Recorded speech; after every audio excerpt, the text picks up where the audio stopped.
Hi everybody, this is Blossom, and today I'm not alone for the Ogham Hawthorn, but I have somebody with me. Hello, I'm Bear. And as I mentioned, we talk about the Hawthorn or the Huath. I will write it down. I'm not 100% sure about the pronunciation, but what I found mostly is Huath. And this is the first tree in the second Ogham, and this is the Ogham of Huath.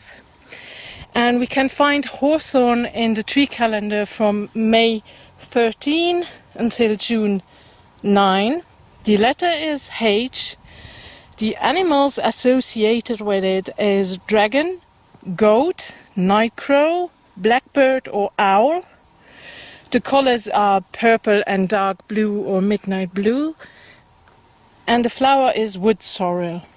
So we start, as always, with the lore and legend. Well, what can we say about lore and legend? Well, the hawthorn is the first tree of the second Ogham, as Blossom said. It is one of the peasant trees also. It is always connected to the fairies, and that's why I really like this tree.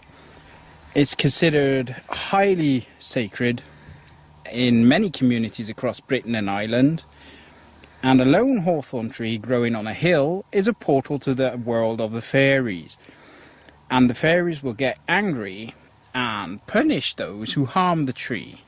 So the hawthorn tree is often associated with periods of testing and challenge.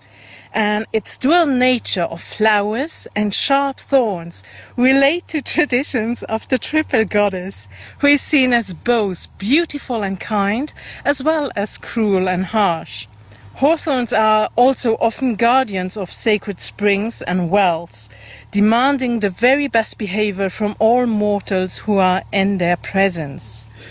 The hawthorn tree is also associated with the festival of Beltane, as it flowers during this season and is traditionally used as the crown of the May Queen, the personification of the goddess. The hawthorn teaches us that the Queen of the May is not easily won and can only ever wed the Oak King. To win her as your beautiful bride entails successful completions of many tasks and the surmounting of seemingly impossible challenges. This is so fun. The hawthorn challenges us. The prize is the goddess herself, the sacredness of the land, and the highest possible achievement and honor. Challenges of worthiness do not come when we are strong and at ease. They are unexpected and strike when energy is down and when we are disempowered. The challenge is always to retrieve that power despite the whitening of the face, when we literally blanch at what is before us. Despite the challenges that the hawthorn represents, it is also highly protective of the small animals that shelter in its thicket, as well as all people suffering vulnerability of any kind. So when we see the hawthorn, we often see it growing as a hedge, and then it's very, very thick and it's very hard to go through. So there we see the protective nature, and we can imagine how the little animals are, they are very protected, and their predators cannot come through. Now I have a hard time getting through the hawthorn's thicket. You want to continue? So the hawthorn is not only sacred to the brides and the virgins, but women in childbirth as well, who are all protected by these fierce thorns, physically or magically, the ultimate sacred enclosure within a woman's body. Only the good and truly worthy may enter.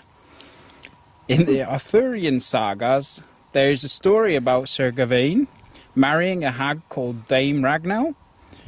He must answer the ancient riddle, what does a woman truly want?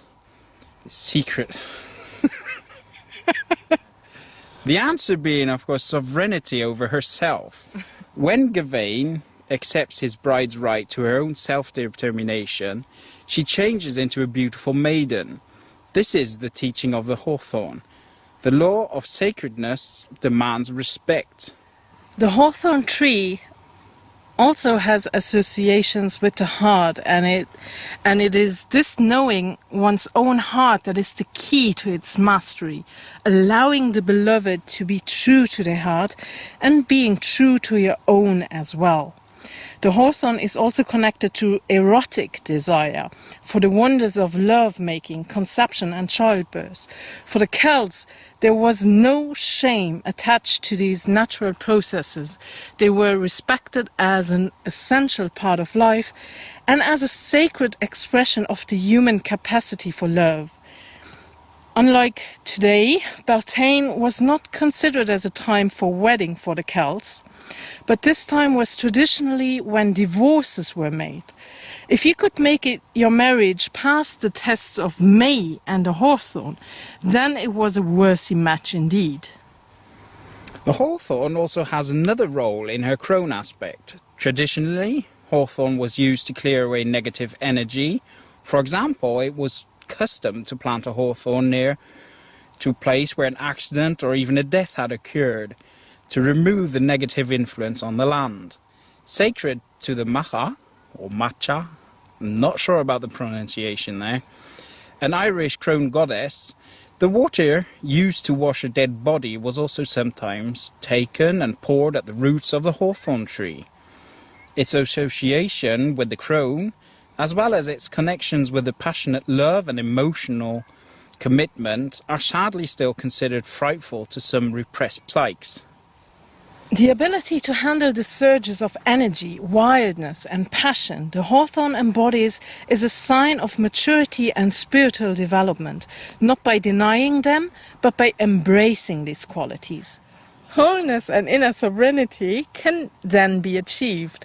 The hawthorn is also associated with the Welsh goddess Ogham. I'll write it again here.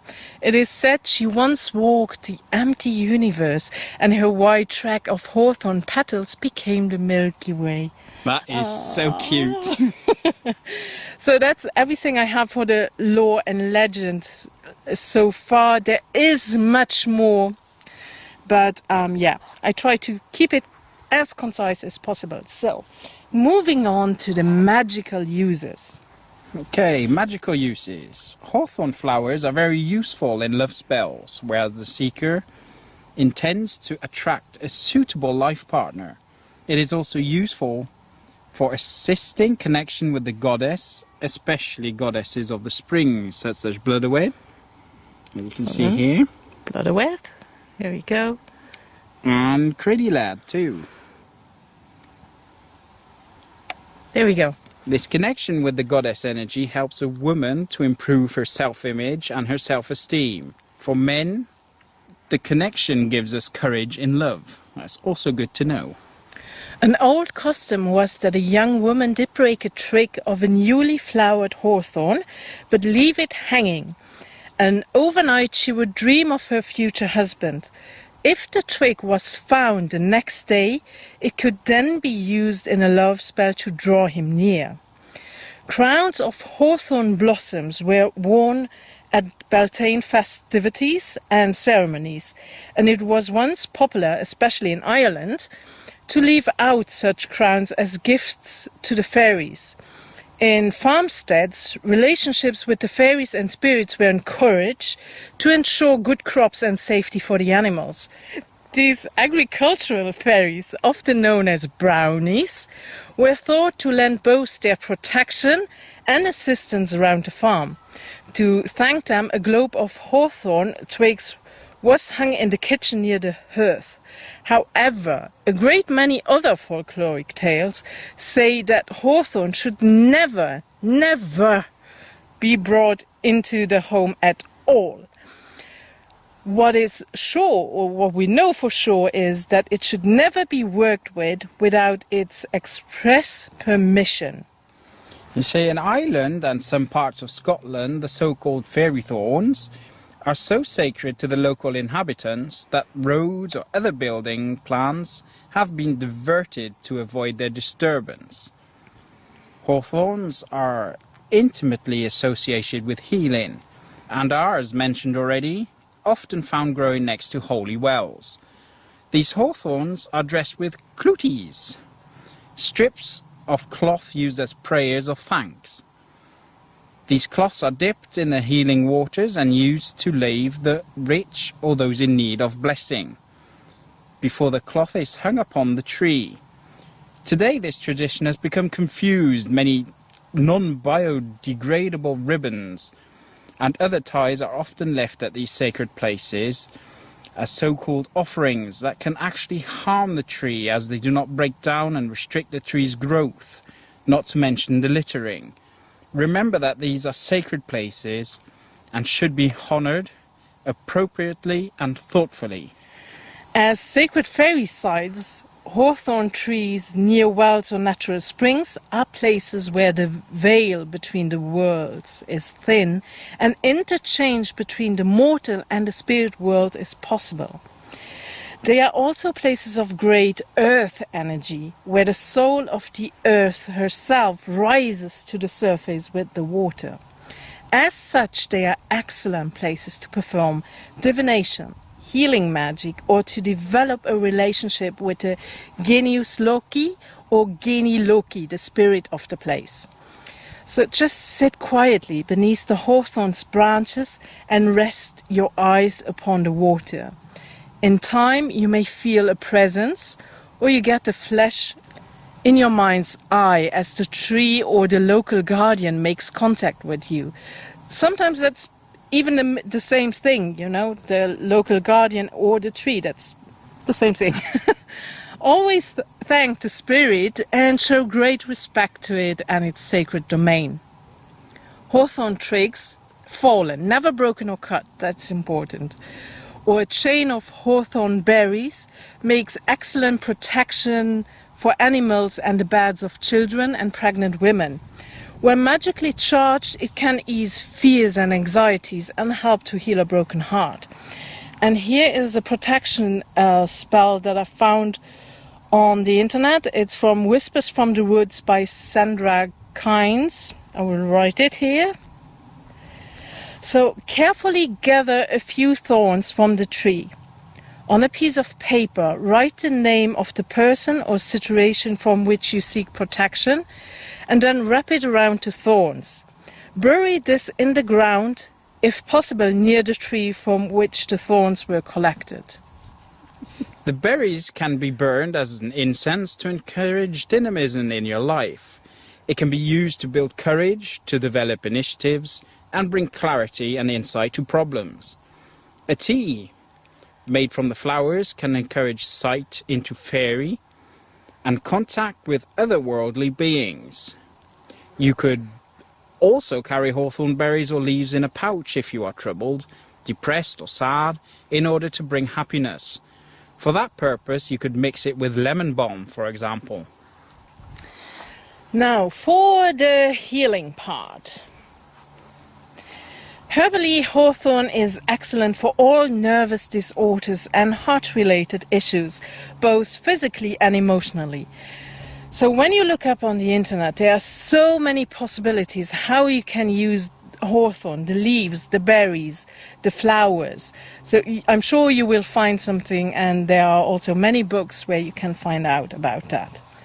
As a vibrational essence, the hawthorn lends courage through difficulties and creates movement through stuck emotions or repressed desires, instilling fresh emotional energy. It opens up the heart, and this is key, to pleasure. It opens up the heart to pleasure and intimacy, and it helps individuals lose fears of commitment. It lends energy to become grounded and more present, manifesting primal life force. Hawthorn is also a balancing herb. It brings a sense of stability and comfort, a safe place from which to open our heart and feel our emotions fully without allowing ourselves to be knocked off balance by them. Hawthorn cleanses the heart of negativity and restores the ability to hope, trust and forgive, making it an excellent herb for those who feel that they have been battered and beaten by life. Okay, and here we are already at the last part. So for the divination, if you get the Hawthorn, the Ogham stave of Hawthorn in a reading, Hawthorn suggests challenge in both. Listen, in both. It can be positive or difficult ways. So a challenge is not always something negative. Just think about when you want to climb up a mountain. This is a challenge, but it's something positive. But of course it can also mean difficult challenges. So use your growing energy to rise to a test. It may question your worthiness, and even if you fail, you will be nearer your goal than before. And while I was writing that, I was really, because I feel that in something in my life I fail. But still, yes, that is so true. I'm nearer than before, and I have to keep that in mind. Hawthorn leaves you changed, transformed into something more real and capable than before. It shows you the truth of your heart. That truth may not always be pleasant, but it is always worthwhile. You are encouraged to consider your boundaries and remember to respect the boundaries of others in equal measure. It can signify love, union and connection with the goddess if your heart is ready for it. Understand that no matter how thorny a problem may be, you can use your spiritual strength to protect and guide you. You may also find that you can provide strength to those who depend on you. And yeah, that is everything for the hawthorn. Do you have any thoughts about the hawthorn tree as we look at it? Well, I definitely know that it's a tree that I still want to plant in my garden. So, especially close to the ferry house that we're building, that would be perfect. But I really like the tree. I really enjoy the tree. I can connect to the hawthorn. So thank you very much for helping me here. Well, thank you. And for coming out with me at this beautiful day, because it's not too warm, it's not windy, it's not rainy. So that's good. Perfect condition to film outside. Yeah. Thanks for having me. And as always, the text for this tree will be on my homepage. I will put the link in the description box.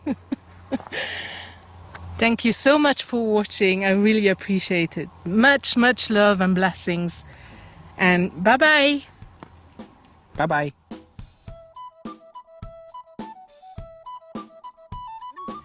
And is traditionally you traditionally. You want to do it again? Maybe. Okay. Okay. Wholeness and inner sovereignty. Wholeness and wholeness, sovereignty. Now the berries can be burned as an incense to encourage, what? Dynamism. Is that how you Dynamism. say it? I'm not sure how you say it. Sovereignty. Dynamism. Dynamism. Dynamism. Nah.